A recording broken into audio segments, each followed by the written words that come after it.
Vamos, neste momento, elevar os nossos pensamentos até Jesus e pedir para a espiritualidade amiga se fazer presente em nossas casas, amparando o nosso estudo e direcionando o nosso aprendizado e o nosso olhar sobre o tema da noite.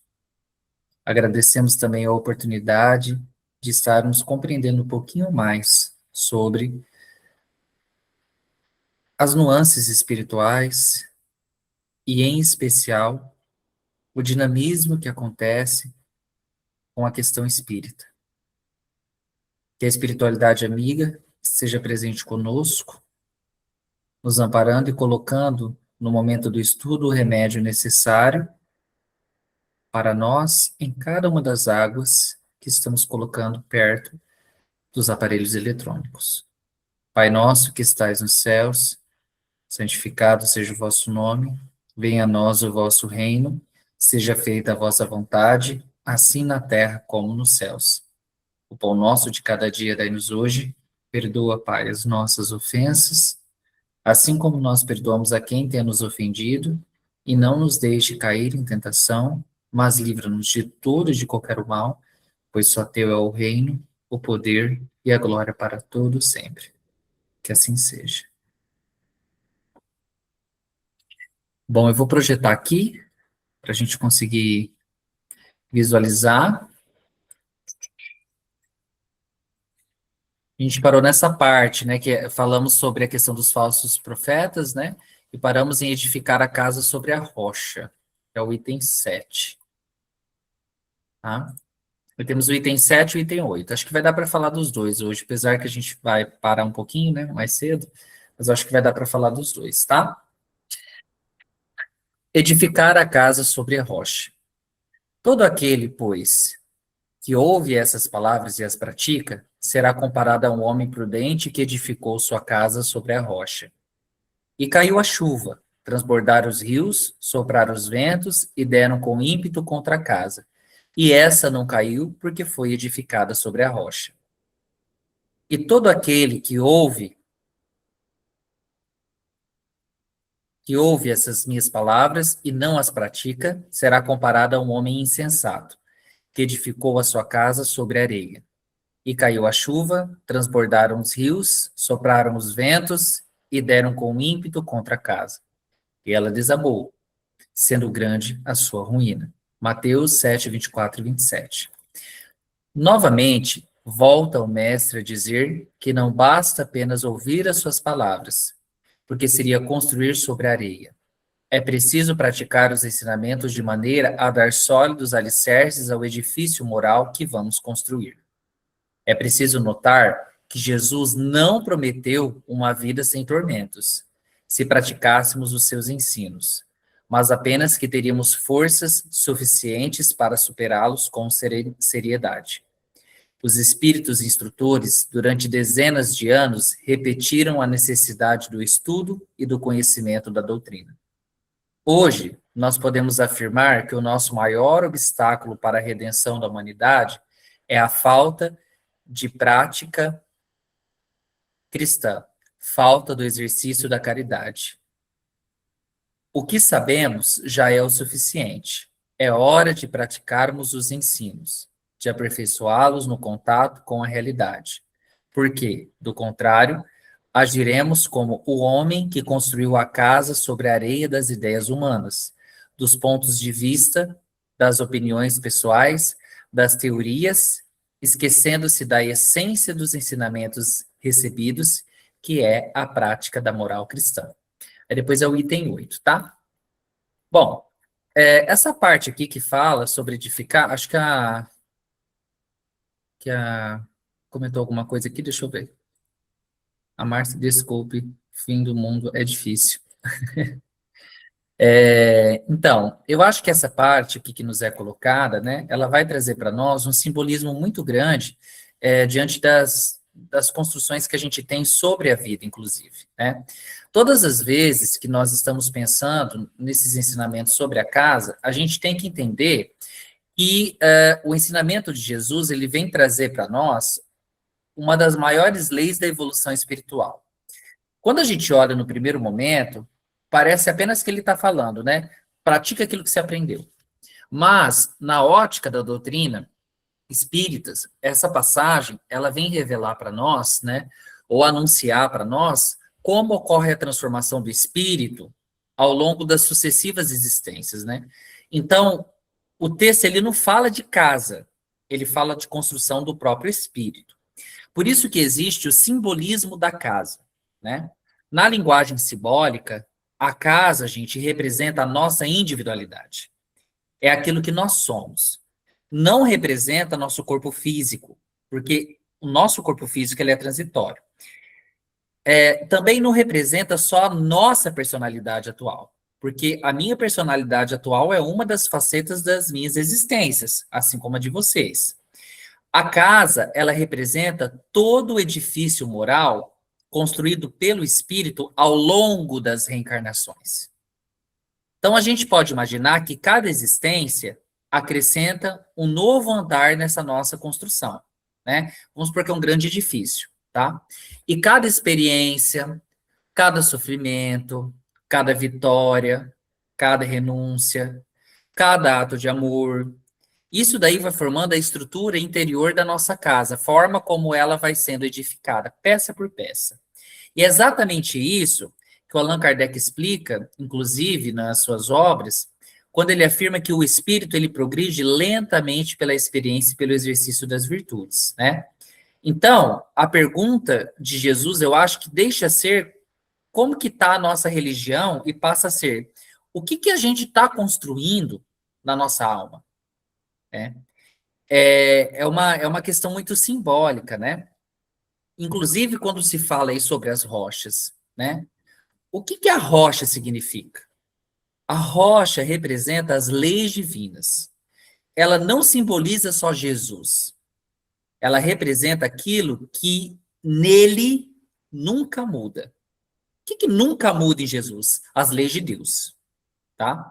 As leis de Deus, elas são baseadas em princípios básicos, que para nós, na verdade, são grandes enfrentamentos, né? A verdade, o bem, a justiça, o amor, a caridade, tudo aquilo que permanece verdadeiro, independente da cultura, da época ou da opinião humana. Então, uma rocha, símbolo da rocha, é algo firme, porque não depende das circunstâncias. Da mesma forma, as leis morais, elas são permanentes. As pessoas mudam, os governos, eles mudam, as filosofias, elas mudam, as religiões, elas mudam, mas a lei divina, ela vai permanecer igual em todas as épocas. Ah, William, mas por que que agora tá mudando? Nós estamos nos desenvolvendo, então a nossa interpretação sobre a lei divina, ela vai mudando. O que era caridade numa época, para nós hoje é outra, e daqui a 50 anos será completamente diferente. E é por isso que Jesus ele fala para a gente construir sobre a rocha, ou seja, sobre as leis divinas, a nossa opinião. Ou seja, sobre a verdade, sobre o bem, sobre a lei de justiça, sobre a lei de amor, sobre a lei de caridade, não é? Não sobre opiniões das outras pessoas. Não sobre as emoções que nós estamos tendo no momento. Não sobre as conveniências que nós temos. Mas sim sobre aqueles princípios que ele coloca, inclusive, como eternos, né? E, não sei se vocês percebem lá no comecinho, quando ele fala assim, todo aquele que ouve estas minhas palavras, né? Eu não sei se vocês pararam para pensar, né, nesse sentido, né? Todo esse sentido que está sendo colocado para nós, né? Se vocês forem observar, quando ele fala, o que que é ouvir para nós, né? Ouvir é muito mais do que escutar alguma coisa, tá? Ouvir, gente, significa conhecer, significa estudar, compreender. Ouvir significa refletir sobre as coisas. Hoje nós temos milhões de pessoas que conhecem o Evangelho. E 24 horas por dia, se a gente for analisar, nós estamos recebendo um bombardeio de informações, né? Nós temos milhões de pessoas que conhecem o Evangelho. Muitas pessoas estudam a doutrina espírita, não é? Outros frequentam centros, diversas pessoas. Muitos leem Kardec, diversos dos nossos amigos, nós também conhecemos André Luiz, muitas pessoas como nós participamos de grupos de estudo, né? Mas isso não significa nada se a gente não trabalhar por uma transformação. Por isso que o Allan Kardec ele insiste diversas vezes que a verdadeira fé, ela precisa ser muito racional e operante. Então, o conhecimento, ele não modifica a conduta nenhuma, se ele continua sendo apenas uma informação, né? Então, quando ele diz, né, para ouvir, né, a gente tem que pensar que somente ouvir não basta. E talvez essa também seja uma das outras maiores lições, né, dessa parte da construção na rocha, tá? Porque tem uma enorme diferença entre você saber uma coisa e você ser aquilo. Uma pessoa, ela pode conhecer profundamente o evangelho, mas ela ficou orgulhosa. Ela explica perfeitamente no estudo a lei de causa e efeito, mas ela é egoísta. Ela ensina mediunidade, né? Mas tá lá sendo cultivada pela vaidade. Decora os números do livro dos espíritos, mas não consegue perdoar um familiar. Então, o conhecimento intelectual, ele modifica muitas coisas, especialmente a nossa memória. Mas é só a prática desse conhecimento que vai ser capaz de modificar o nosso espírito, tá? Então, assim, vê assim que dessa parte a gente consegue fazer muitos desdobramentos, né? Outro desdobramento que a gente consegue fazer, todo mundo está conseguindo entender o que eu estou falando? Outro desdobramento que a gente tem é o mecanismo que a gente fala espiritual dessa transformação. Eu acho que essa parte é uma das partes mais interessantes. Por quê? Quando nós repetimos continuamente uma atitude moral, ela deixa de ser um esforço consciente. Vou repetir. Quando nós repetimos continuamente uma atitude moral, ela deixa de ser um esforço consciente. Ela vai começar a se tornar uma aquisição permanente do espírito. É exatamente como a gente faz quando a gente está aprendendo a andar. No início, existe um enorme esforço. Depois as coisas elas vão se tornando extremamente naturais, né? E isso é com as virtudes. Ninguém nasce, né? Nós nascemos simples e ignorantes, mas ninguém aqui por ler o evangelho já se torna virtuoso. A virtude ela é uma conquista. Perdoar, gente, é uma luta muito grande. Depois que a gente conseguiu passar essa guerra, aí começa a se tornar espontâneo. Então, aquilo que nós sofríamos a respeito da visão do outro já deixa de ser algo que não nos afeta tanto, né? Ser paciente com uma situação dói muito. Depois a gente vai vendo que é supernatural. Ser humilde exige muito trabalho porque exige muita vigilância. Depois a gente passa a integrar isso na nossa personalidade espiritual. Então, isso significa que todas as vezes que a gente baseia também nas leis divinas, as nossas virtudes, aos poucos, elas vão sendo incorporadas. E é legal porque elas não vão sendo só incorporadas, né, às nossas práticas, mas elas também acabam criando matizes no nosso perispírito por uma repetição das boas escolhas. Então, isso se tornam tendências estáveis posteriormente no nosso espírito. Não são gravadas como objeto material, né? Mas elas são consolidadas como hábitos morais que a gente vai levar, o nosso espírito leva consigo de uma existência para outra. E é assim que a gente vai construindo a rocha. Entende? Então, casa e rocha são esses elementos aí. Aí, vocês viram lá também, que na parte fala sobre a areia, né? Jesus ele faz aqui um contraste impressionante, né? Porque que a areia representa, né? Quem apenas ouve, constrói sobre a areia. E o que é areia, né? Às vezes a pessoa fala assim, a areia é algo que não tem estabilidade. Na realidade, representa tudo aquilo que muda facilmente, né? E nós temos vários exemplos para isso no nosso dia a dia. Nós temos, por exemplo, o que a espiritualidade chama de areia das emoções. A areia muda, não é? E nós temos a areia das emoções, ou seja, hoje eu amo, amanhã eu odeio. Isso acontece muito. Hoje eu tenho fé, amanhã eu desanimo. Hoje eu sou paciente, amanhã eu explodo. Quem vive apenas de emoções nunca possui uma estabilidade emocional e, em consequência, não tem uma estabilidade também espiritual. Se na areia, né, das emoções isso acontece, nós também vivemos na areia das opiniões. A opinião muda muito. A verdade, baseada nas leis divinas, não muda. Hoje, uma sociedade, ela considera algo correto. Amanhã, ela vai considerar algo errado. Então, se a nossa moral depende da opinião coletiva, nossa casa nunca terá firmeza. E é por isso que, às vezes, eu interrogo tanto as pessoas, os parentes mais próximos, amigos mais próximos, meus alunos, né? E várias pessoas, inclusive, que fazem curso comigo. Eu interrogo tantas pessoas para observar qual que é a firmeza de sentido das nossas opiniões. Se nós não temos, às vezes, um princípio de leitura sobre várias questões, como que a gente pode responder tão firmemente que aquilo é o correto, diante de uma visão X, né? Porque nós estamos ainda baseando a construção da nossa casa de opiniões na areia, não na rocha, né? Nós temos também o que eles chamam de areia do orgulho, né? O que é isso? Enquanto tudo vai bem, eu sou humilde. Quando eu sou contrariado, a vaidade aparece. E isso demonstra que a humildade, ela ainda não estava consolidada, ela era apenas uma aparência. Inclusive, né, o orgulho e a opinião, olha como são demonstrados para nós, inclusive desde a nossa infância. A gente pode pegar um exemplo muito simbólico, né? Não é uma crítica, é uma observação. Mas vejam bem, aquele desenho, né, que é histórico de uma narrativa que se chama A Branca de Neve, não é?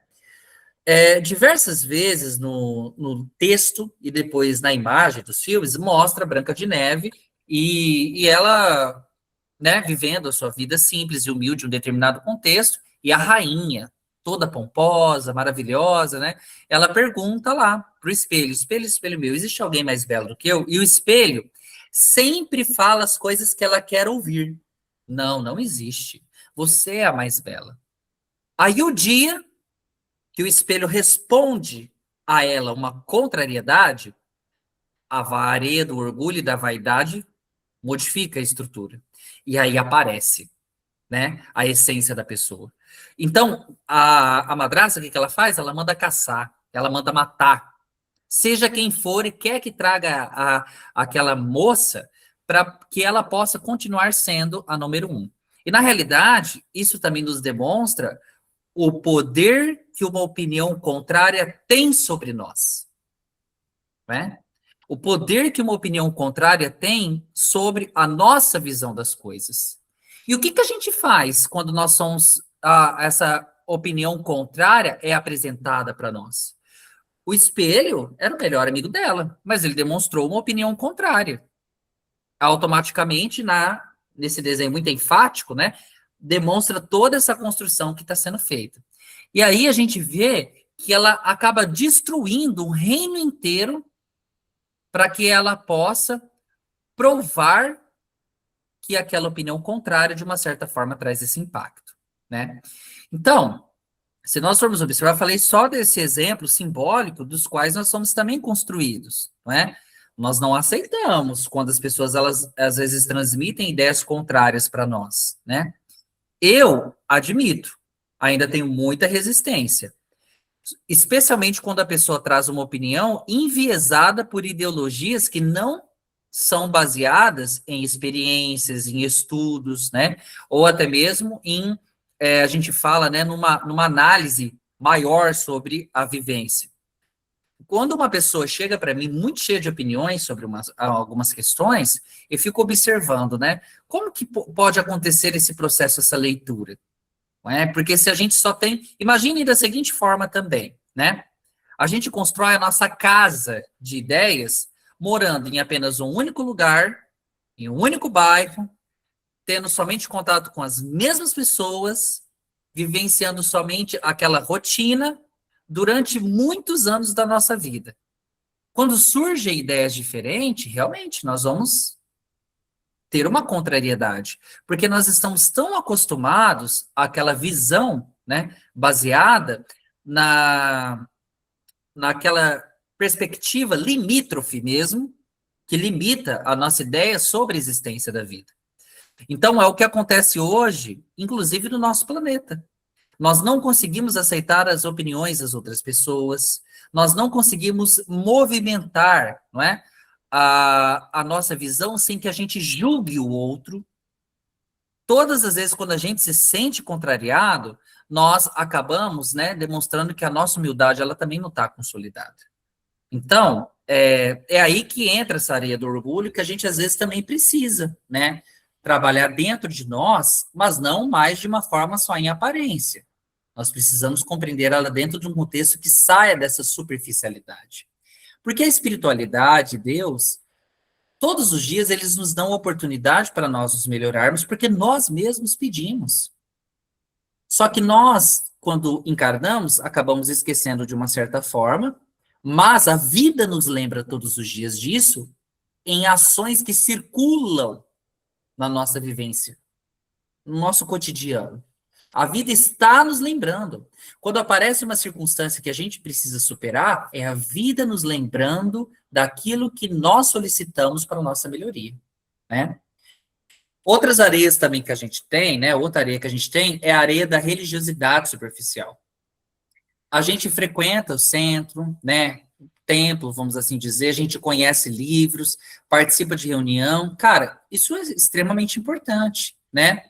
Mas às vezes eu vou lá e não faço um pingo de esforço para tentar visualizar a minha reforma íntima. Então a minha construção ainda permanece na areia, né? Inclusive, Jesus, lá no momento que ele fala das tempestades, né, na nossa vida, ele não promete a ausência de sofrimento. E esse é um detalhe que para mim também é extraordinário. A chuva cai, né? A chuva vai cair. A chuva vai cair tanto na casa boa quanto na casa ruim, tanto na casa sobre a rocha quanto na casa sobre a areia. Os ventos vão soprar sobre ambas, né? O que isso quer dizer? Que o sofrimento, ele faz parte da nossa existência humana. O espiritismo, ele corresponde isso ao que nós chamamos de provas e expiações, que muitas vezes as pessoas, né, como nós já explicamos aqui em momentos anteriores, né,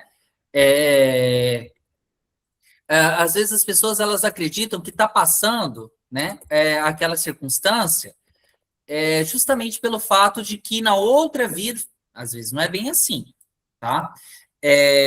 Nós estamos correspondendo a isso. Todos nós vamos passar por essas provas e expiações, mas nem tudo é justificável por isso. Porque não existe um privilégio espiritual, não existe uma proteção contra a dor, nenhuma imunidade para quem segue Jesus, tá? Ele mesmo sofreu, os apóstolos sofreram, Chico Xavier, que era um grande missionário, sofreu, Francisco de Assis sofreu. A ideia nunca foi não sofrer, né? O que existe dentro de nós, quando essa tempestade chega, é que vai falar sobre a nossa forma de encarar o sofrimento, né? E por que a gente fala, só pegando uma brecha aqui, que o sofrimento ele faz parte da existência humana, tá? Gente, Deus, né, não significa dizer que Deus criou o sofrimento. Ele não é um castigo.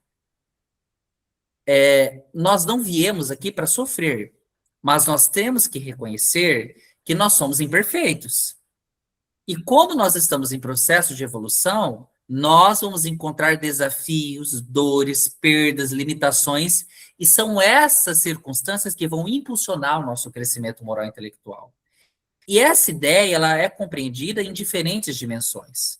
O sofrimento ele é uma consequência da imperfeição, não só do nosso espírito, mas também do nosso mundo. Como nós estamos no mundo de expiação e prova, é um planeta onde convive espíritos de diferentes graus de evolução. Então, existem, por causa disso também, doenças, violência, egoísmo, desigualdades, acidentes, conflitos. No Evangelho segundo o Espiritismo, Allan Kardec afirma que em mundos mais evoluídos, o sofrimento físico e moral ele vai diminuir progressivamente. quando os próprios habitantes, eles se tornam melhores, porque a vibração melhora. Então não faz sentido. Realmente, se eu tenho um sujeito com uma visibilidade, uma visão, um pensamento mais desenvolvido, passar por questões que já não fazem parte da gleba de pensamento dele. Então, o sofrimento não é uma característica da criação divina, mas é uma condição evolutiva da onde nós nos encontramos, tá? E para nós, aqui no nosso estudo, ele vai aparecer, digamos ali, de umas 4 formas diferentes, tá? Por quê? O sofrimento, a gente tem que entender que ele é uma, como eu disse, uma consequência da imperfeição do mundo, tá? Então, todas as vezes que a gente vê ele como imperfeição do mundo, ele então vai estar sendo taxado como outro ponto, mais um instrumento educativo, tá? Ele não pune arbitrariamente, não existe sofrimento que vai punir as pessoas arbitrariamente. As leis divinas, elas são legais de educação e progresso, né? O que é isso? São leis que, de uma certa forma, nós não conseguimos desviar. Então, quando nós passamos por dificuldades, nós somos convidados a desenvolver algumas virtudes que estavam, talvez, adormecidas ou, talvez, em situações de conforto, que é o que a gente está falando, a paciência, a humildade, a resignação, o perdão, a fé. Só que isso não significa que toda dor seja desejada pela espiritualidade. Porque às vezes a gente fala, espiritualidade, por que eu estou passando por isso? Né? Em O Livro dos Espíritos, os espíritos superiores, eles ensinam que as provas da vida favorecem o nosso progresso. Então, aí entra um terceiro ponto, que então ele é consequência das nossas próprias escolhas, tá? Nem todo sofrimento foi previamente planejado. Porque senão você fala assim, então eu planejei sofrer nessa vida. Não. Provas. O que é prova? Vou repetir aqui, né? São escolhas antes da reencarnação que nós estamos fazendo lá no planejamento encarnatório para favorecer um determinado aprendizado. Expiação é diferente. Expiação, ela está ligada à reparação do erro do passado e que a gente não consegue desviar. E nós temos também agora, no nosso momento atual, algumas consequências naturais dessas nossas escolhas, né? Então, como eu sempre dou um exemplo, eu estou bebendo excessivamente. Nesta vida, minha escolha atual é beber agora, tá? Pode ser que isso esteja ligado com alguma expiação ou com alguma prova, mas eu estou escolhendo, então eu vou sofrer cirrose como consequência atual, né? Então, alguém que cultiva, por exemplo, o orgulho, frequentemente vai criar conflito. Você quer ver se a pessoa cultiva o orgulho e vaidade, você percebe se no ambiente ela cria conflito. Se essa pessoa é muito conflituosa, você sabe que ela cultiva dentro de si o orgulho e a vaidade, não é? Quem sofre muito interiormente, precisa fazer uma introspecção para analisar se não está alimentando em si um amor que pode ter adoecido gravemente e se transformado em ódio, né? Porque quem alimenta o ódio sofre muito interiormente, né? Uma sociedade também muito egoísta, ela produz muita desigualdade e violência. O Brasil é super desigual, tem muita violência. Então, isso está escancarado na nossa cara que a nossa sociedade é egoísta. Então, o nosso problema é mudar ali, né? Não adianta a gente pegar, só mudar ou parar o remédio, a gente entra lá na causa, né? Então, muitas dores, elas não vêm de Deus, né? É da utilização do nosso livre-arbítrio. Outro ponto também do sofrimento. O sofrimento, ele não define o espírito. A gente tem que parar um pouco com isso. Eu sou assim porque eu sofri muito. Não, né? Uma das maiores contribuições do espiritismo é mostrar que a dor pertence principalmente à existência corporal, enquanto o espírito é imortal. O corpo vai envelhecer, ele vai adoecer, nós vamos morrer, esse corpo vai morrer, o espírito ele vai continuar vivendo. Então, o sofrimento terreno, ele é sempre transitório diante da eternidade. Aquilo que parece definitivo vai tornar apenas um capítulo numa longa jornada evolutiva, né, do espírito, né? Outra coisa, sofrer, gente, não é um mérito, tá? É aí que a galera fica doida, né? Por quê? É uma interpretação equivocada. Quanto mais alguém sofre, mais evoluída essa pessoa será. Não tem nada a ver. O mérito, ele não está na quantidade de sofrimento, mas na maneira como ele é enfrentado. Duas pessoas podem passar pela mesma enfermidade, pela mesma doença. Uma revolta-se, torna-se agressiva e amarga, vai sofrer mais. A outra transforma aquela experiência em crescimento, tenta compreender o que está acontecendo. A evolução está na resposta moral dada naquela prova. E é por isso que quando há, dependendo um posicionamento diferenciado, o sofrimento, né, ele pode aparecer para nós, de acordo com o nosso desenvolvimento, como algo a ser aliviado, né? Porque a gente romantiza muito o sofrimento, não é? Olha só, Jesus curava os enfermos, ele consolava os aflitos, ele alimentava os famintos, ele libertava os oprimidos, né? Se o sofrimento fosse um bem em si, Jesus não teria dedicado a vida dele para aliviar a dor humana, né? Então, por que eu estou querendo dizer isso aí? Ai, meu Deus, eu estou passando por muitos aflitos, mas Jesus vai me livrar. Eu tô muito oprimido, mas Jesus vai me libertar. Ah, eu estou passando por diversas circunstâncias, Jesus vai me curar. Gente, claro, mas Jesus, ele não dedicou a vida dele, especialmente, né, para provar isso para nós. Foi um exemplo naquele período. E aí, hoje nós temos outros mecanismos que, com a orientação dele para a Terra, faz com que a gente tenha menos sofrimentos. Por exemplo, a medicina, ela nos ajuda a ter menos sofrimento de acordo com a evolução. A ciência, a psicologia, a caridade, o apoio espiritual, o auxílio material aos necessitados. Então, todas as vezes que a gente busca auxílio ou a gente ajuda alguém a sofrer menos de uma circunstância, nós estamos colaborando com a lei divina de amor. Tá? Então, gente, eu tenho a medicina, vou procurar medicina.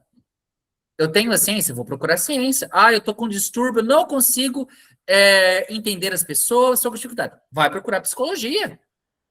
Jesus já nos deu esse desenvolvimento para que a gente possa ter recursos, né, para fazer do sofrimento uma oportunidade de transformação. Então, ele não é o nosso objetivo da existência, tá? Mas ele é a ferramenta de uma finalidade da vida, e quando ele surge, ele pode ser uma oportunidade de autoconhecimento, de reparação, de fortalecimento moral e de aproximação com Deus, tá? Então, como que a gente diferencia isso, né? Como que a gente pode fazer isso daí? Quando que ele aparece para nós, por exemplo, que às vezes a pessoa não sabe, eu gosto de deixar meio claro. Como que a gente sabe que o sofrimento, né, ele é uma oportunidade, por exemplo, de autoconhecimento, tá? Da gente descobrir quem realmente a gente é, da gente identificar nossas virtudes, limitações, medos, né? Como que a gente vai saber que o sofrimento é uma oportunidade de autoconhecimento na nossa vida? Porque às vezes as pessoas não sabem por que ela está sofrendo. Então, vou tentar esclarecer isso daqui, tá? Diante de algumas dificuldades na nossa realidade interior, nós conseguimos verificar isso. Por exemplo, uma crítica. Quando a gente sofre porque alguém está nos criticando, então o nosso sofrimento é uma oportunidade de autoconhecimento. Uma perda, sei lá, material talvez, mostra o grau de apego às coisas materiais. Uma doença evidencia nossa capacidade de confiar em Deus ou nossa tendência ao desespero. Então, quando isso acontece, é uma oportunidade de autoconhecimento. Um conflito familiar ou afetivo com outras pessoas revela o quanto nós já aprendemos a perdoar. Então, é uma oportunidade de autoconhecimento. Então, quando eu sofro nessas circunstâncias, né? Quando essa situação ela está revelando algumas coisas sobre mim, o sofrimento ele vai surgir como uma oportunidade de autoconhecimento, né? Ou seja, eu preciso observá-lo como o espelho da minha alma. Então, esse sofrimento, ele não cria os defeitos, mas eles revelam aquilo que ainda precisa ser trabalhado em nós, entendeu? Então, estou sofrendo de uma dessas coisas que o William falou. Você pode ter certeza que é uma oportunidade, esse sofrimento, para você ter autoconhecimento.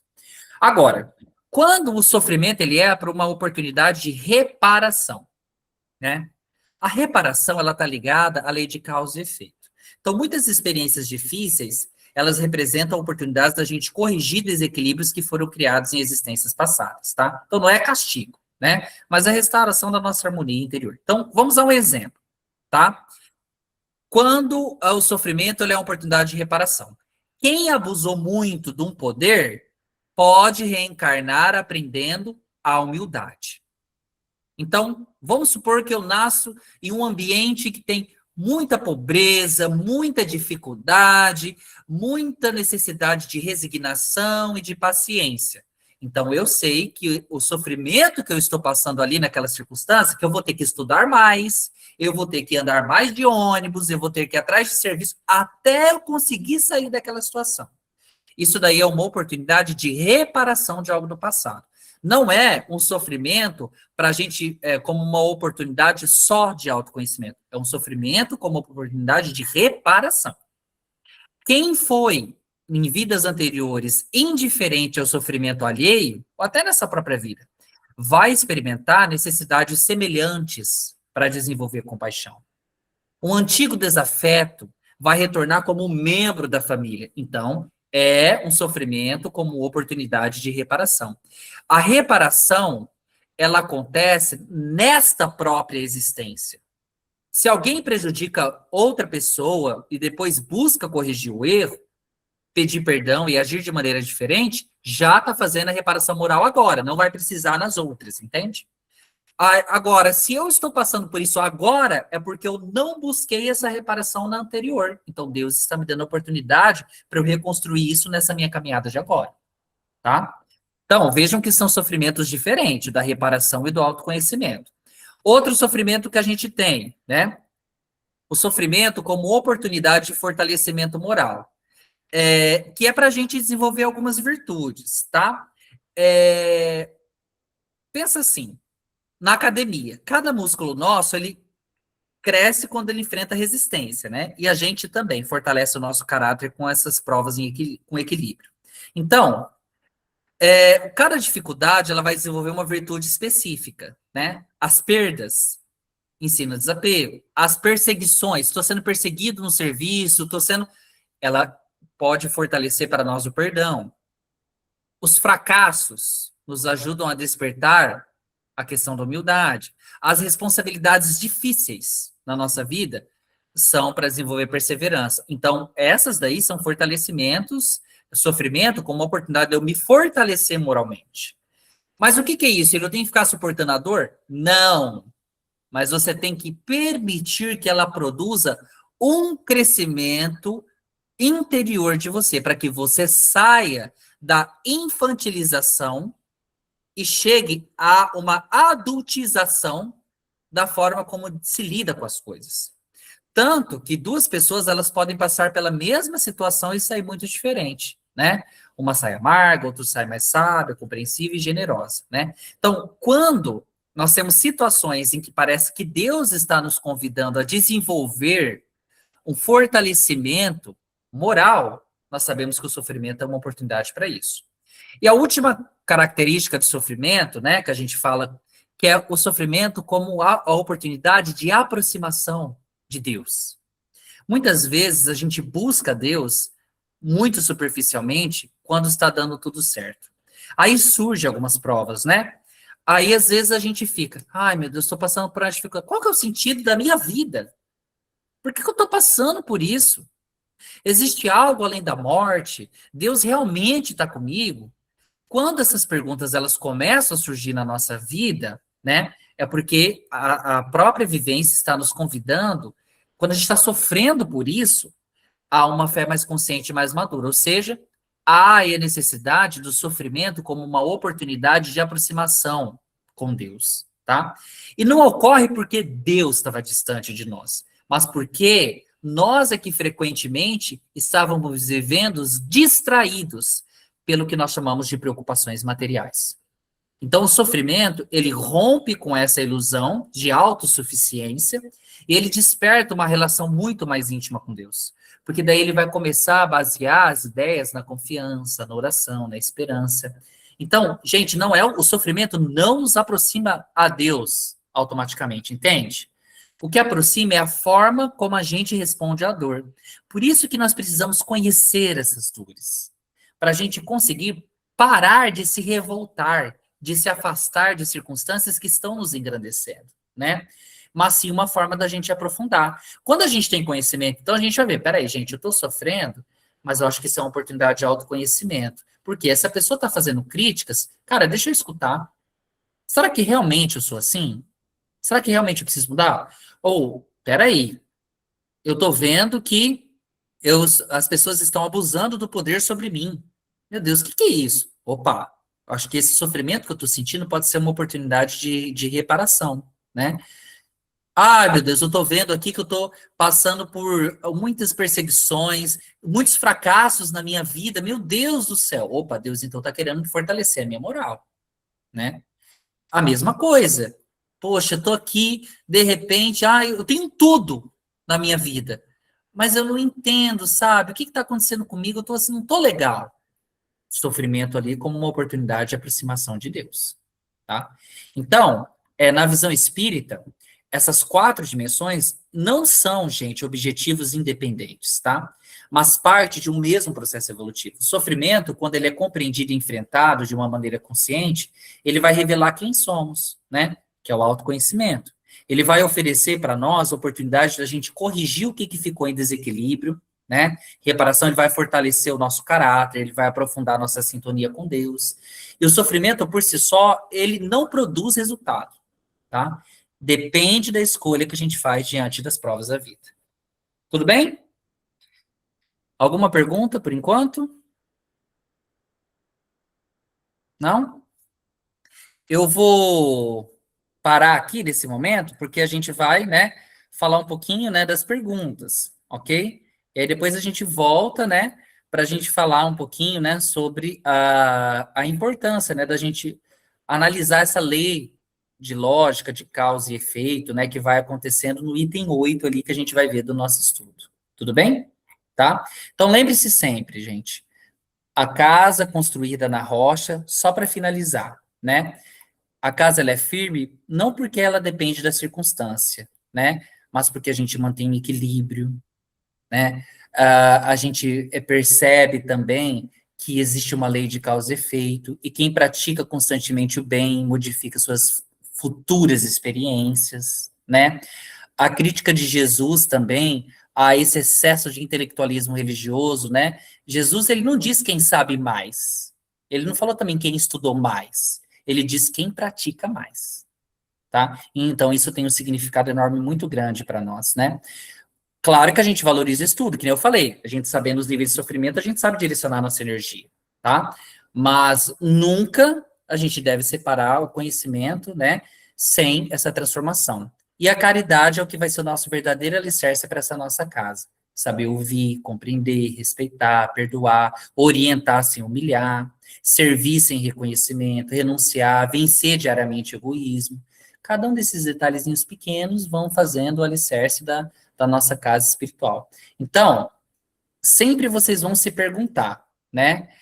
Não é se estamos construindo a nossa casa baseada na rocha, é sobre qual fundamento, né? O fundamento que eu estou fazendo é apenas focado na saúde? É apenas focado no dinheiro? Pensa assim, o cimento dessa sua casa, ou a rocha que você vai fazer, chama-se dinheiro? Chama-se prestígio? Chama-se aprovação dos outros? Aí você vai ver onde você está afirmando ou construindo a base dessa sua casa, dessa vida, em quais valores são esses que permanecem e que vão estar com você no decorrer ou durante essas tempestades. Tá bom? Tudo bem? Bom, vamos lá então agora para essa parte. Esse momento, né, que foi cedido justamente pela espiritualidade, diz respeito ao nosso grupo, tá? Sobre dúvidas ou questionamentos que às vezes a gente possa estar tendo até agora no decorrer do estudo. E que estejam também, de uma certa forma, né, baseado nas nossas aflições, na forma como nós estamos enxergando a nossa vivência para o estudo, para que, de uma certa forma, a espiritualidade que se faz aqui presente possa justamente nos orientar no decorrer desse percurso, né? Então, nós sabemos que todos nós passamos dificuldades internas. Nós sabemos que todas as nossas famílias, ou os mais próximos ou os mais distantes, também estão nesse momento passando por muitas circunstâncias. Então, esse momento ficou para tirar alguma dúvida, né? Para a gente poder fazer algum tipo de questionamento. Então, antes de nós, né, iniciarmos, né, essa pergunta, eu gostaria que a gente fizesse uma prece muito curta para pedir para a espiritualidade nos orientar, né, a retirar as dúvidas de todos nós que estamos aqui. Tudo bem? Então, vamos nos concentrar, né, pensando assim numa prece curta, né, para tirar as nossas dúvidas, né, diante do que a gente quer fazer aqui, tá bom? Então, vamos nos concentrar agora. Querido Jesus, Pai de infinito amor e bondade, agradecemos a oportunidade desse estudo e desses ensinamentos que recebemos. Mas neste momento, pedimos que os nossos amigos espirituais iluminem a nossa inteligência para compreender a tua vontade e fortalecer o nosso coração para colocá-la em prática. E que se nós ainda estamos com muitas dúvidas em nossa mente, ajuda-nos a transformá-las em um incentivo para compreender mais o momento em que estamos, seja para estudar, seja para refletir com humildade e buscar a verdade com sinceridade, sem desânimo e sem orgulho. Bons espíritos, neste momento, nós pedimos, nos inspirem, esclareçam os nossos pensamentos e nos conduzam neste exato momento para o caminho do bem. Que a paz permaneça conosco neste exato momento para a busca que nós estamos fazendo. Que assim seja.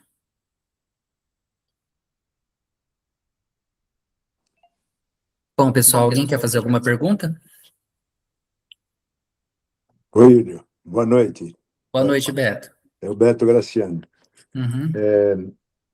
A minha dúvida é o seguinte: nós sabemos que temos a proteção espiritual constantemente.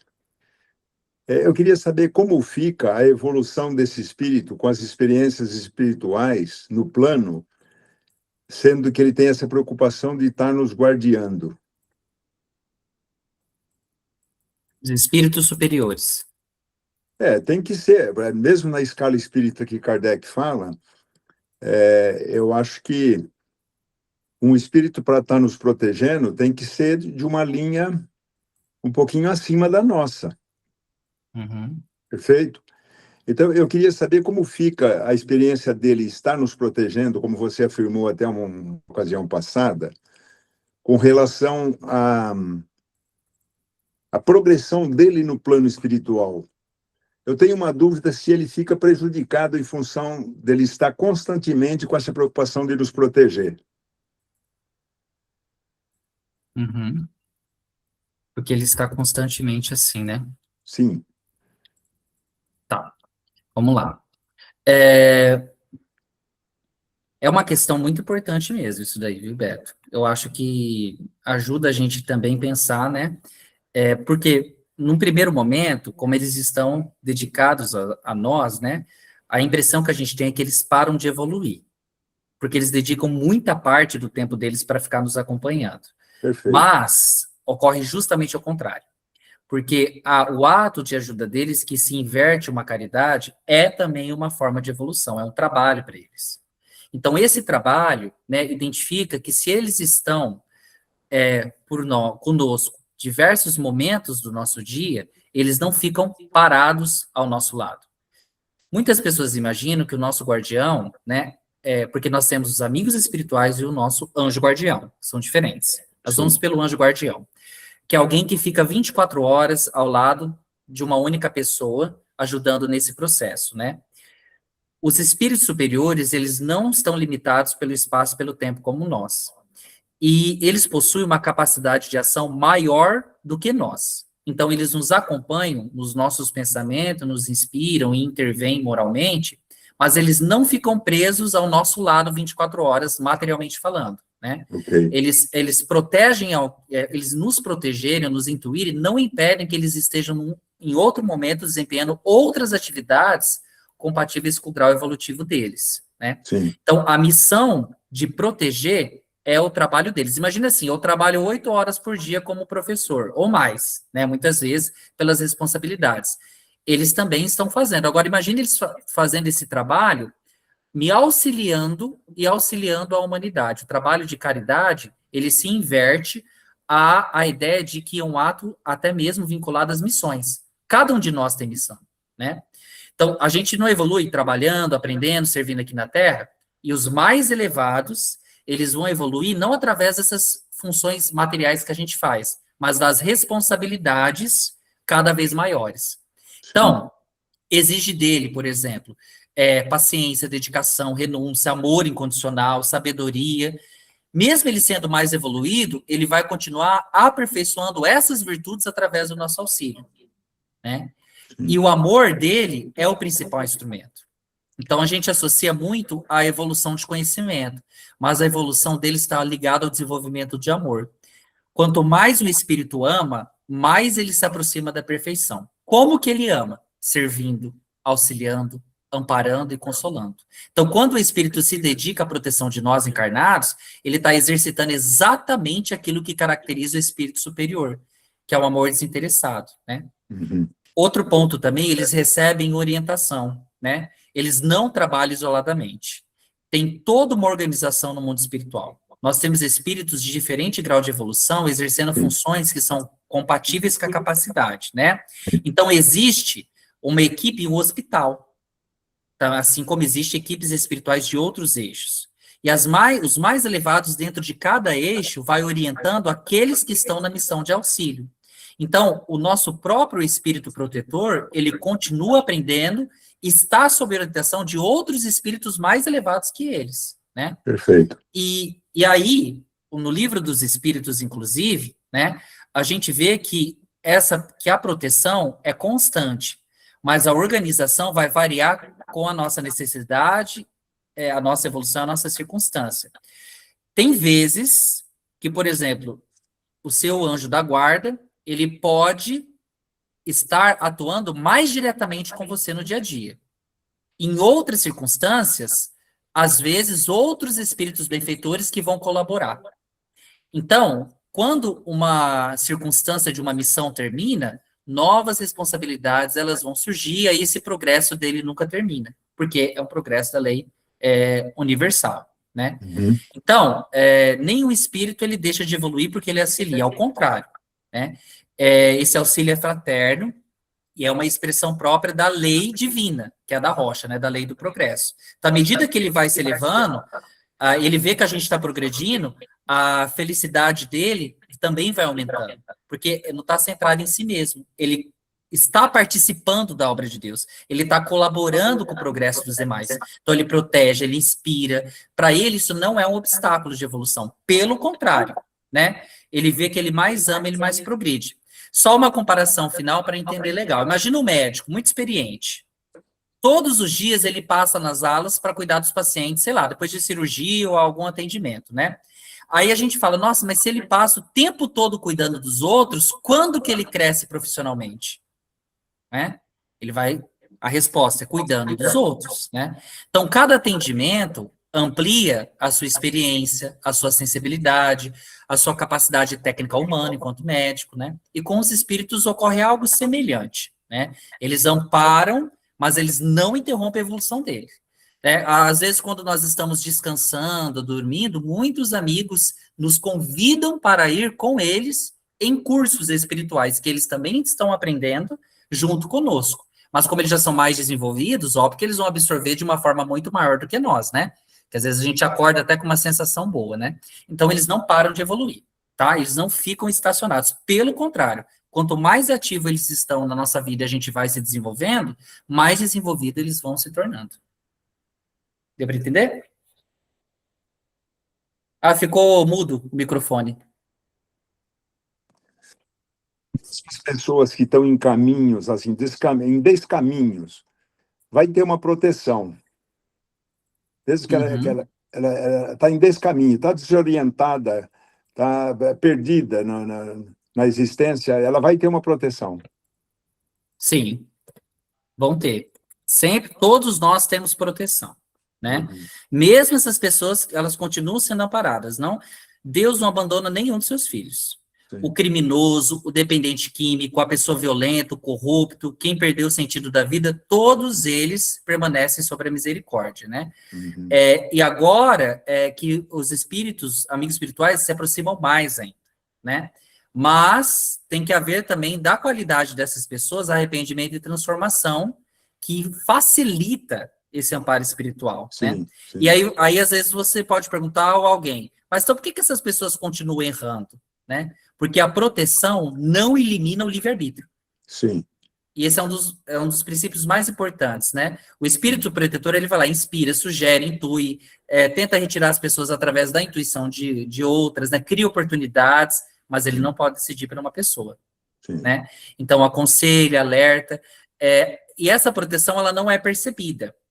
Quando alguém está profundamente envolvido no orgulho, no vício, né? Essa sintonia espiritual vai afastar um pouco sim, essas inspirações superiores, né? Mas sim. aí eles estão ali, eles não desistiram, né? Porque Perfeito. a própria disposição interior desse espírito dificulta a sintonia, né? Como o rádio, uma emissora. Então, Deus permite que exista a consequência dessas escolhas. Aí, quando houver uma sintonia maior, a proteção espiritual, né? Não vai impedir, mas essas consequências, né? Mas aí, quando tiver algumas consequências, ele vai se aproximar um pouquinho mais, né, disso daí. E o anjo guardião sofre com os nossos erros, né? Que às vezes, né? Pensa, ele sofre como nós, né? Eles sentem um profundo interesse pelo nosso progresso. Eles ficam felizes quando a gente acerta, mas, né? Eles não ficam desesperançados, né? Eles não ficam tristes, mas eles ficam pensando outras formas para a gente não desperdiçar oportunidades, né? E não tem o limite de proteção, tá? O que muda para nós é quando a gente consegue aproveitá-la. Então, do início do seu nascimento até o final, você tem um amigo espiritual que vai estar com você. Isso independente da situação que você tem, Ok, obrigado, William. Obrigado. certo? Nada. Pode falar, ô Amanda. Oi, gente, boa noite. Eu ia deixar essa pergunta para mais para frente, mas, por coincidência ou Uhum, não, acabou voltando à questão do livre-arbítrio. E eu queria uhum, entender um pouco melhor sobre essa questão, sobre as situações que a espiritualidade nos proporciona para o aprendizado e desenvolvimento. Então, né, quando a gente fala de livre-arbítrio, se as situações são colocadas, a gente vai entender, então, que o livre-arbítrio se apresenta na forma como a gente vai lidar com os aprendizados, né? Então, tem a uhum, situação problema, né, a uhum, adversidade, ou as alegrias, né, e como a gente aproveita, como a gente lida com esse desafio. Eu uhum, queria, de alguma forma, sintetizar, eu fiquei complexo, mas esse entendimento, né, de causa e efeito, o livre-arbítrio e as situações que são proporcionadas pela espiritualidade para o nosso desenvolvimento. Então, é como se fosse essa conexão, né, de três conceitos: a causa e efeito, o livre-arbítrio, e as situações que vão sendo colocadas, apresentadas, desde as mais simples, né, relação com familiares, amigos, maridos, esposas, enfim, até aquilo que é de uma proporção maior. E aí acabou que o Beto trouxe a questão até, né, e foi para esse lugar, das pessoas que cometem crimes, das pessoas que cometem ali as situações que moralmente não são legais, né? Então, como tudo isso se conecta? Como que a gente pode sintetizar esses processos? tá. Então, você quer que fala do livre-arbítrio, né? Do livre-arbítrio, da lei de causa e efeito, que é em si, Uhum. e essas situações que estão sendo colocadas, é isso? Isso, porque Seria a mais ou espiritualidade menos? também vai trazendo os caminhos possíveis e como a gente vai lidar com cada uma delas, né? Então, esse livre-arbítrio, ele é limitado, né? Se a gente precisa dessa É. situação colocada. É meio que nesse caminho.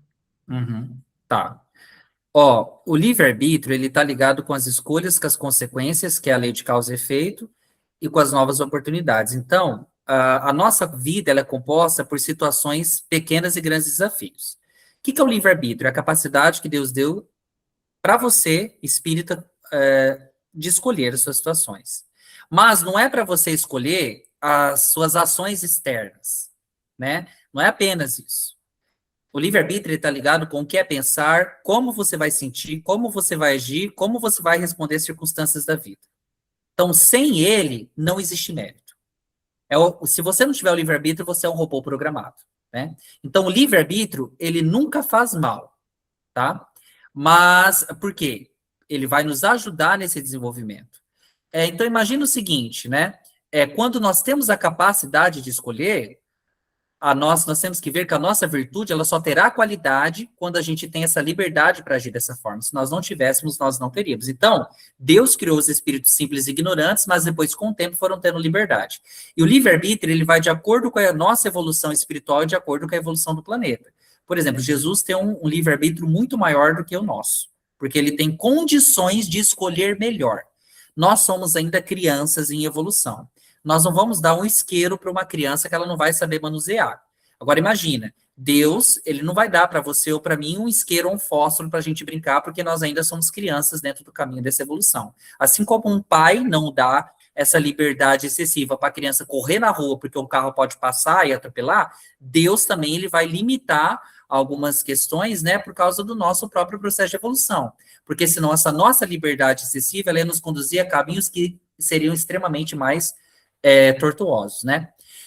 Deus sabe que você vai escolher? Sim. Deus conhece todas as possibilidades porque a inteligência dele é infinita. Mas conhecer não significa determinar. Um professor experiente, ele pode saber que o aluno provavelmente vai errar uma questão, mas não significa que foi ele que fez o aluno errar. Então, Deus conhece nosso futuro possível, mas ele respeita as nossas escolhas. A lei de causa e efeito é uma consequência natural do livre-arbítrio. Nós somos livres para agir, naturalmente responsável pelos resultados da nossa atuação, né, dessas ações. Então, é uma lei de aprendizado, é uma lei da natureza. Se alguém solta o objeto, a gravidade atua, a gravidade ela não pune, ela funciona. Então, a lei de causa e efeito, ela opera como, de modo muito semelhante no campo moral. Imagina duas pessoas recebendo uma crítica. A primeira reage com agressividade, a segunda responde com serenidade. A crítica foi a mesma, mas o livre-arbítrio foi diferente e as consequências elas também vão ser diferentes, né? A primeira talvez rompa amizades, a segunda fortaleça relacionamentos. Aí como que todos esses problemas eles se conectam, né? Talvez uma das coisas mais complexas, porque nada acontece isoladamente. Toda situação faz parte de uma rede de causas. A gente imagina a nossa vida como uma grande corrente. Cada elo é ligado ao elo anterior.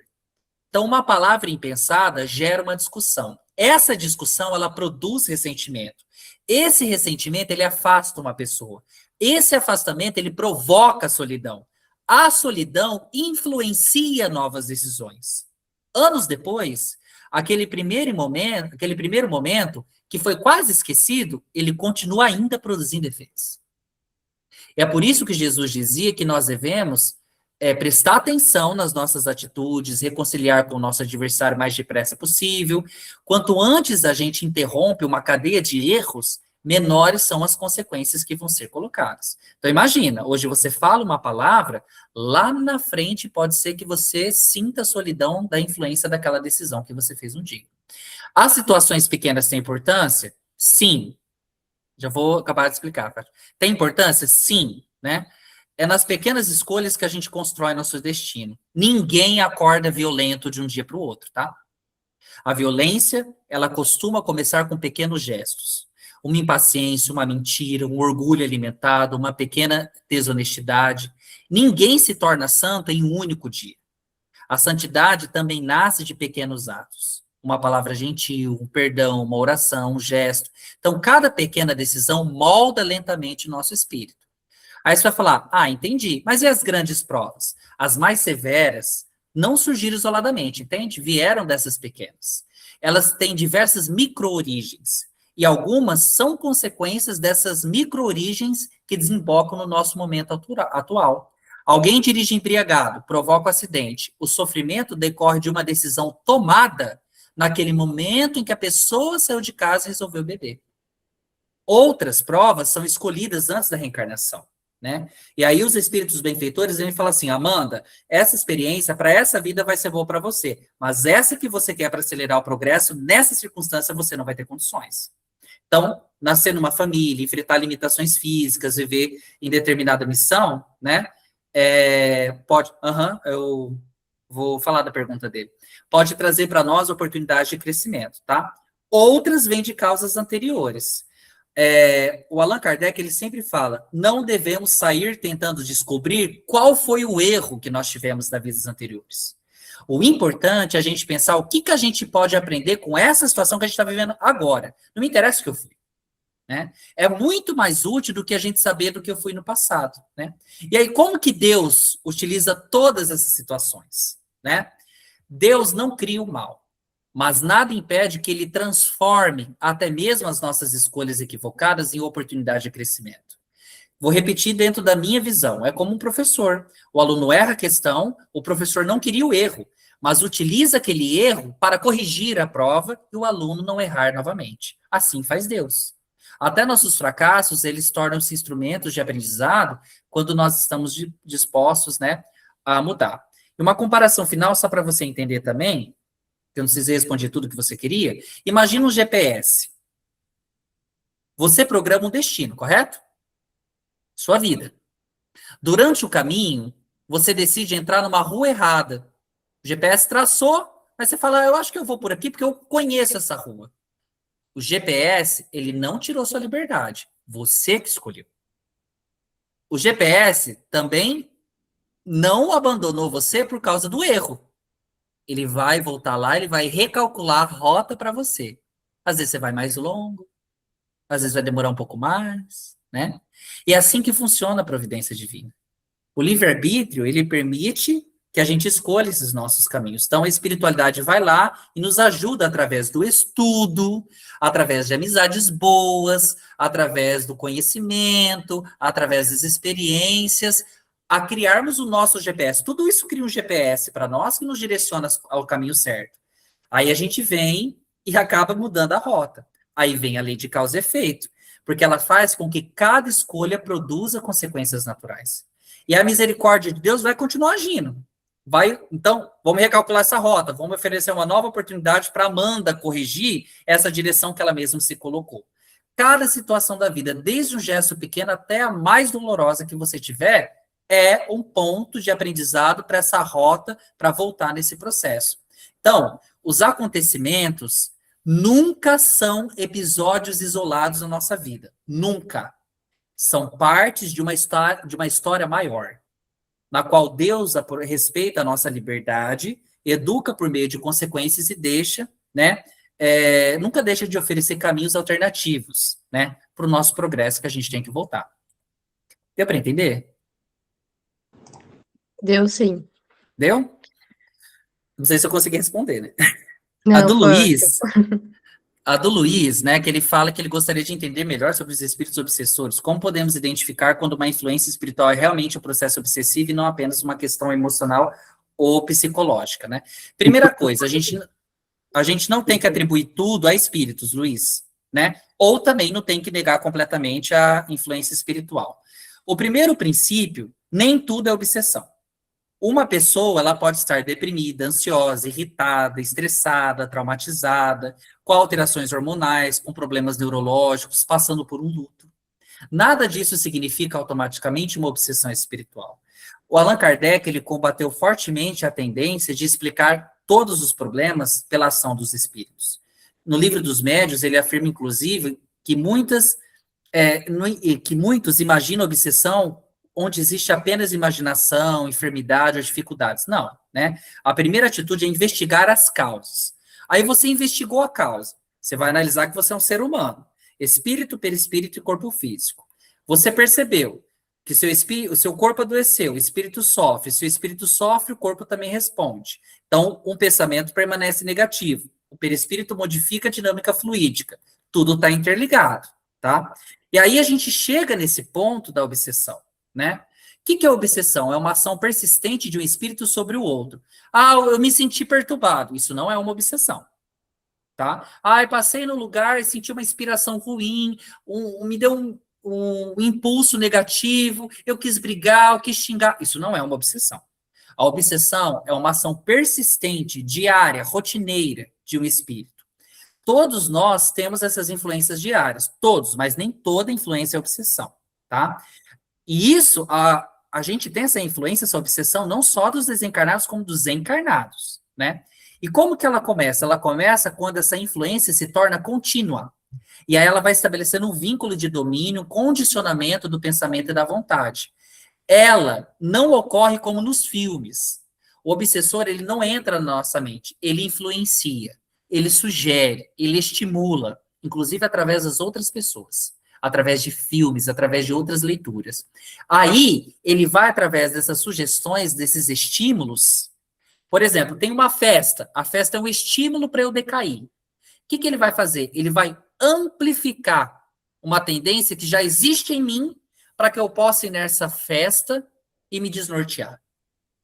Então, o espírito, né, vamos assim dizer, né, nós vamos estar observando que ela começa pelo processo de sintonia.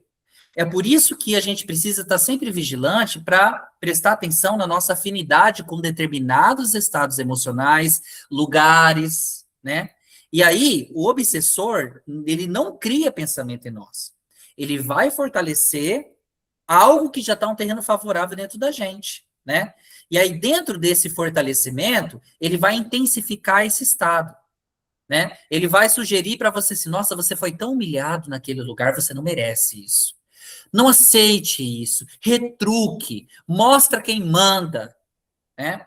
Aí essa ideia nasce dentro de você, porque essa influência, ela reforça essa direção daquilo que já dentro de você estava com terreno favorável. É um vento que está alimentando uma fogueira. O vento, que é o obsessor, ele não cria o fogo, é você que cria, né? E aí ele vai ajudar a crescer esse fogo. E aí, como você falou, como diferenciar um problema psicológico de uma obsessão, né? Isso é uma grande dificuldade. Mas tem alguns critérios que nos ajudam. Causas, quando predominam causas emocionais ou psicológicas, normalmente, a Amanda está aí, é psicóloga, né? Nós normalmente encontramos relação clara com os acontecimentos da vida, melhora com a psicoterapia, melhora com o tratamento médico quando necessário, né? Psiquiatria, sintomas coerentes com quadros clínicos já conhecidos da psicologia, evolução compatível com fatores biológicos e emocionais, então predomina aí causas emocionais e psicológicas. Agora, quando é obsessivo? Quando existe uma persistência incomum, apesar dos esforços sinceros. Por exemplo, eu estou me esforçando, mas sempre algo está me motivando a ir para o caminho errado. Opa, peraí. Pensamentos destrutivos, repetitivos, sem um motivo proporcional. Impulsos morais intensificados sem uma explicação aparente. Sensação constante de opressão associada à manutenção de padrões mentais negativos. Melhora significativa durante uma oração, um passe, o evangelho, ou em reuniões de desobsessão. Aí, mesmo assim, depois, no segundo momento, eu volto àquela sensação ruim. São sinais que podem comprovar o princípio de obsessão, né? São indícios que daí você tem que avaliar com prudência, que tem uma diferença muito grande dentro desses quadros, tá? E existe um sintoma típico para os amigos espirituais? Não. E é justamente isso, porque o espírito obsessor, ele vai utilizar aquilo que já existe na pessoa. Se alguém é ansioso, a ansiedade vai aumentar. Se alguém é ciumento, o ciúme vai ser alimentado. Se alguém possui tendência ao orgulho, o orgulho vai ser estimulado. Então, a obsessão, ela potencializa essas tendências, tá? Mas ela raramente cria características completamente novas. E aí entra o seu livre-arbítrio. O obsessor, ele nunca elimina a sua liberdade íntima. Mesmo nos casos mais graves, continua existindo a possibilidade de reação, porque Deus, ele não permite que o espírito tenha o poder absoluto sobre o outro. Esse domínio ocorre porque existe uma forma de sintonia e de fragilidade moral, tá? E uma questão também. Os obsessores, eles não são sempre maus, tá? Talvez isso é uma surpresa para alguns, né? Muitos obsessores, eles são profundamente infelizes. É diferente de ser mau, né? Espíritos que não aceitam a desencarnação, que alimentam o desejo de vingança, que permanecem presos ao ciúme, ao ódio, ao desequilíbrio, que ignoram as leis espirituais. No fundo, esses obsessores, eles são, na verdade, mais vítimas do que você, por exemplo, do que eu. Então, eles precisam de esclarecimento, tanto quanto quem está, às vezes, obsediado. E é por isso que reuniões nos centros, né, têm o objetivo não de expulsar ou combater esses espíritos, mas de dialogar, esclarecer, encaminhar, porque nem todo obsessor é mau, tá? Existe obsessão sem espírito? Sim, em certo sentido.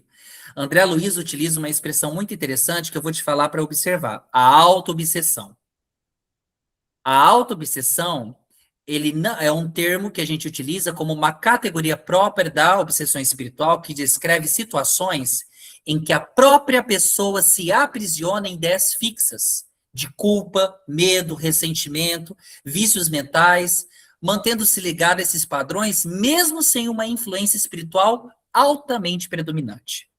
Então, nesses casos, o próprio pensamento que produz o sofrimento contínuo nele.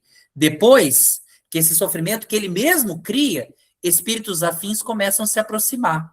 E aí cria essa sintonia. E depois pode surgir a companhia espiritual. Tá? Então, existe um amuleto para evitar a obsessão? Não existe um amuleto, não tem ritual mágico, não existe oração mágica. A principal proteção é a transformação moral. Vigiar e orar. Vigiar não é você ficar o dia inteiro. Não, né? Vigiar significa observar os nossos pensamentos, mudar, né? Fazer um estudo sério, tentar evitar palavras negativas no nosso lar, fazer uma oração sincera, praticar uma caridade, mesmo que básica, no nosso dia a dia, participação equilibrada nas atividades do centro, procurar um tratamento médico, psicológico quando necessário, são cuidados que se complementam, tá? E, para a gente finalizar isso, né, a gente às vezes até pensa, né, o que você tem que... muitas pessoas, elas ficam assim, né, pensando. Uma analogia muito útil. Imagina uma casa. Se essa casa ela permanece limpa, bem iluminada, ventilada, organizada, ela raramente vai atrair inseto. Se permanece abandonada, úmida, escura, sem cuidado, com lixo acumulado, ela é um ambiente favorável para a proliferação de coisas negativas. O mesmo acontece na nossa vida mental.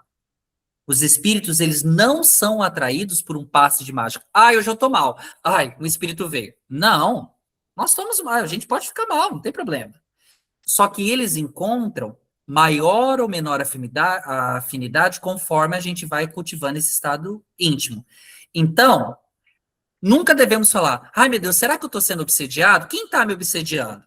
A gente tem que pensar, poxa vida, que pensamento, sentimento ou atitude minha que eu estou cultivando que favorece, cara, ou que dificulta essa sintonia espiritual?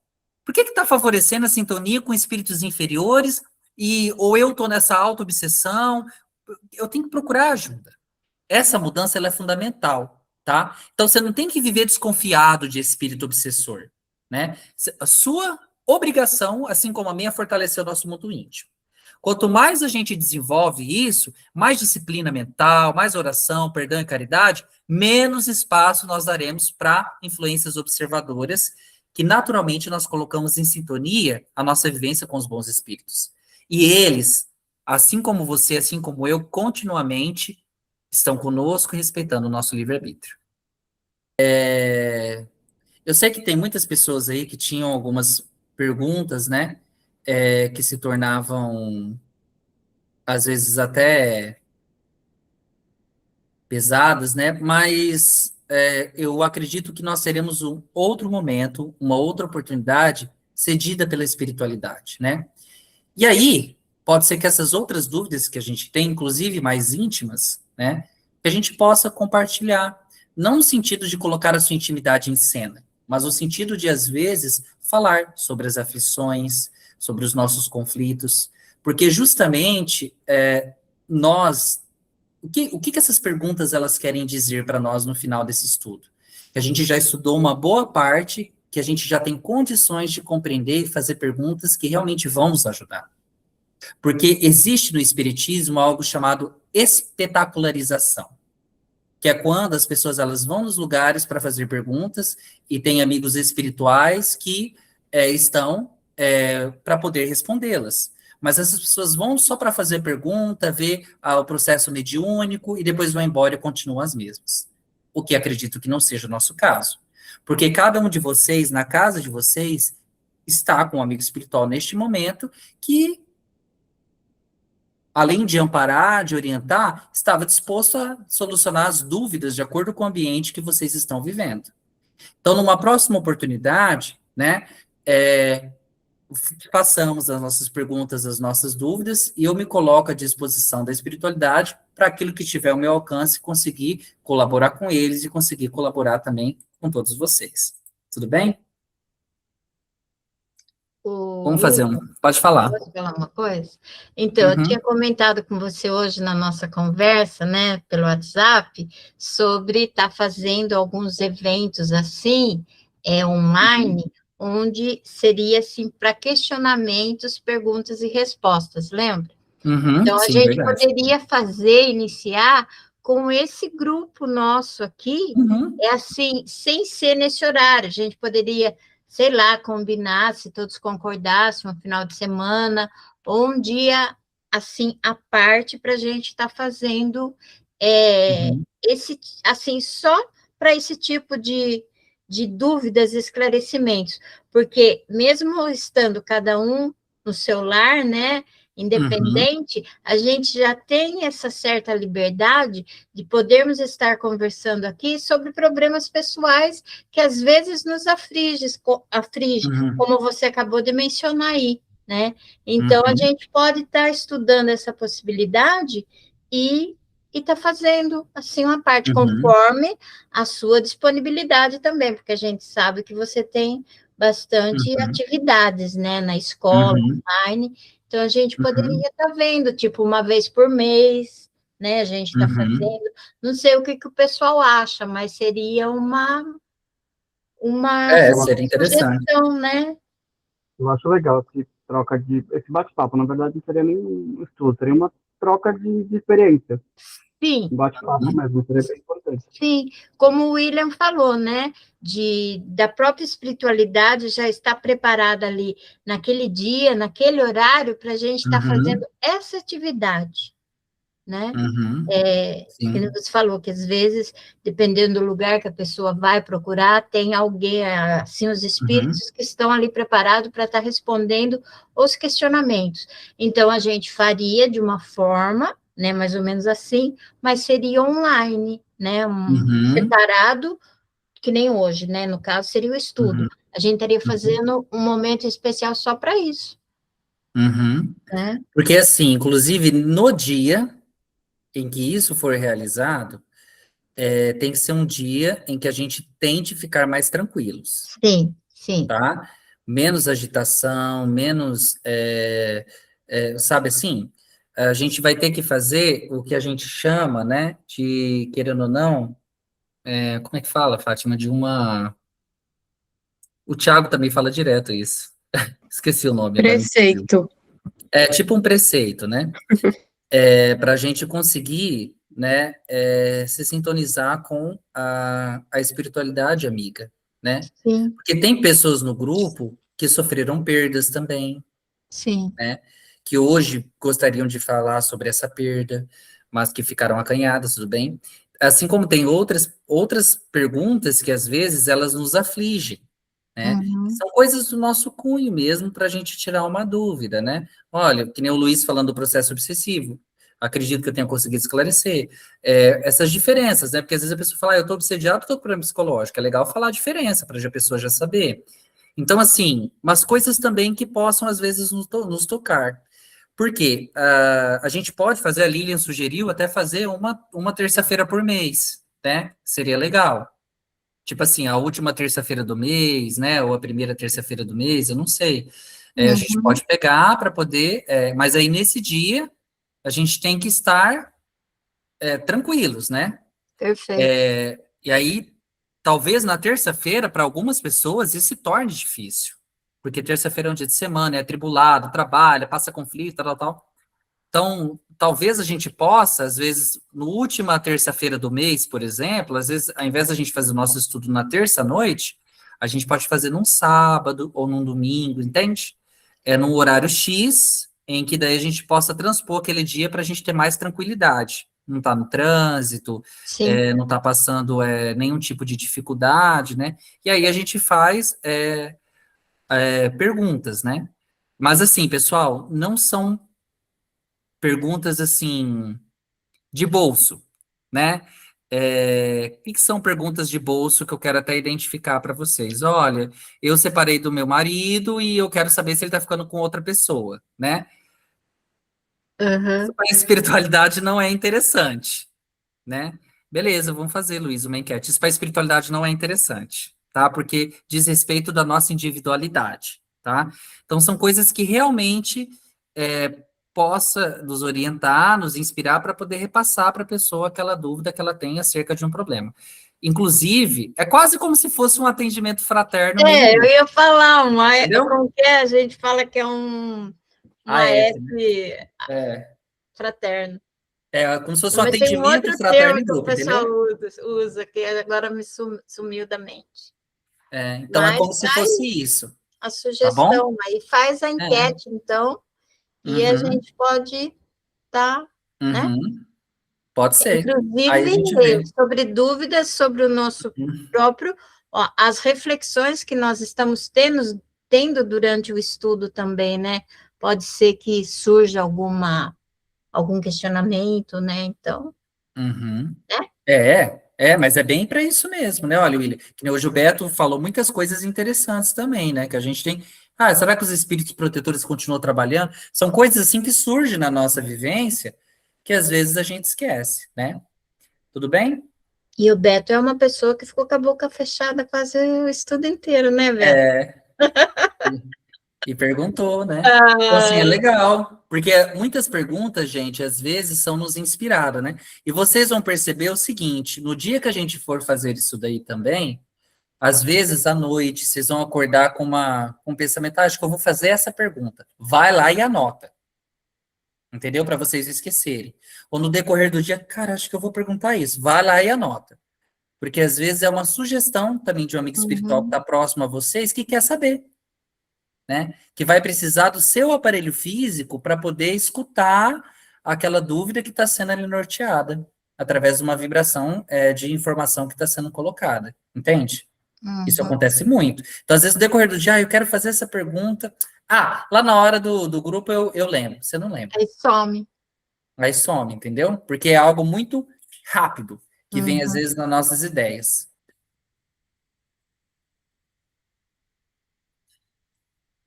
Senhor Deus, Pai de infinito amor e bondade, neste momento elevamos nosso pensamento em vibração de paz, de amor e de esperança. Que a tua luz alcance todos os lares, especialmente aqueles onde há sofrimento. Vibremos por nossos familiares, amigos e por todos aqueles que necessitam de amparo, para que encontrem força, equilíbrio e confiança nas tuas leis.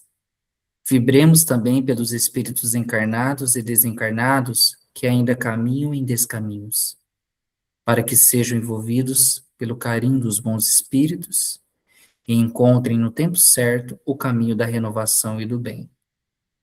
Que possamos compreender que jamais estamos sozinhos, pois a tua providência nos acompanha a cada instante, inspirando-nos a fazer escolhas mais conscientes e mais amorosas.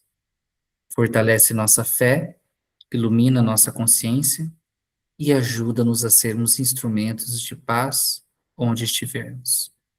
Que a paz de Jesus Cristo permaneça em nossos corações, hoje e sempre. Que assim seja.